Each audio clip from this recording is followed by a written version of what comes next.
ចិនបានសម្រេចផ្ដល់ភ្នែកទៅប្រាដា YLC-8B ដែលអាចមើលធ្លុះយន្តហោះចម្បាំងបំបាំងកាយ S-35 របស់សហរដ្ឋអាមេរិកនិងអ៊ីស្រាអែលឲ្យទៅអ៊ីរ៉ង់ហើយមិនតែប៉ុណ្ណោះព័ត៌មានក្តៅៗពី Reuters បានឲ្យដឹងថាអ៊ីរ៉ង់ចិត្តបានមីស៊ីបាញ់នាវាចម្បាំងល្បឿនលឿនជាងសម្លេងពីចិនទៀតផងចំពេលដែលភាពតានតឹងនៅតំបន់មជ្ឈិមបូព៌ាកំពុងកើនកម្ដៅដោយប្រភពចេញពីគេហទំព័រ The Grador ដែលបានចេញផ្សាយនៅថ្ងៃទី23កុម្ភៈបានកត់សម្គាល់ប្រទេសចិនបានសម្រេចផ្ដល់បច្ចេកវិទ្យាយោធាកម្រិតខ្ពស់ឲ្យទៅទីក្រុងតេអ៊ីរ៉ង់រួមមានប្រព័ន្ធរ៉ាដាទំនើបប្រភេទ YLC-8B នេះគឺជាប្រភេទរ៉ាដាដែលអាចតាមដាននិងចាប់សញ្ញាយន្តហោះចម្បាំងបំបាំងកាយចំនួនទី5របស់លោកខាងលិចដូចជាយន្តហោះចម្បាំង S-35 និងយន្តហោះទម្លាក់គ្រាប់បែកប្រភេទ B2 Spirit របស់សហរដ្ឋអាមេរិកបានពីចម្ងាយការបំពាក់រ៉ាដានេះប្រៀបដូចជាការផ្ដល់ភ្នែកទិព្វឲ្យអ៊ីរ៉ង់ដើម្បីទប់ទល់ទៅនឹងការវាយប្រហារតាមដែនអាកាសដែលពិបាកនឹងមើលឃើញការសម្រេចបំពាក់អាវក្រោះនេះបានកើតឡើងបន្ទាប់ពីសហរដ្ឋអាមេរិកបានដាក់អវសានវិទ្យាទៅឲ្យអ៊ីរ៉ង់ក្នុងរយៈពេល10ទៅ15ថ្ងៃទៀតក្នុងការទទួលយកកិច្ចព្រមព្រៀងនុយក្លេអ៊ែរទន្ទឹមនឹងនេះផងដែរព័ត៌មានដ៏គួរឲ្យភ្ញាក់ផ្អើលបំផុតដែលចុះផ្សាយដោយ Reuters នៅថ្ងៃទី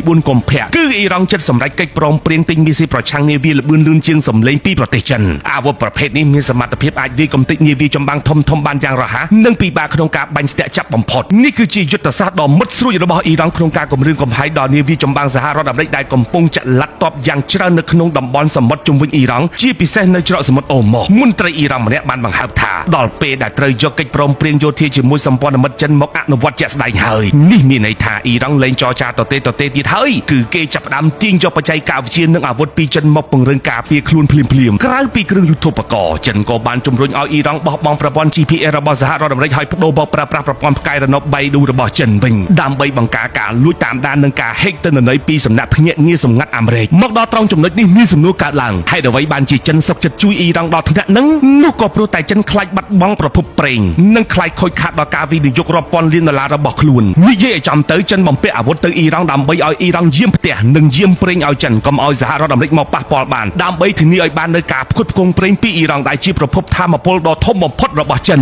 ពេលនោះហើយយើងនឹងដឹងថាតើអាវុធរបស់ចិននិងអាមេរិកមួយណាមានឧត្តមភាពជាងខ្ញុំសំអាងវណ្ណៈ True Insider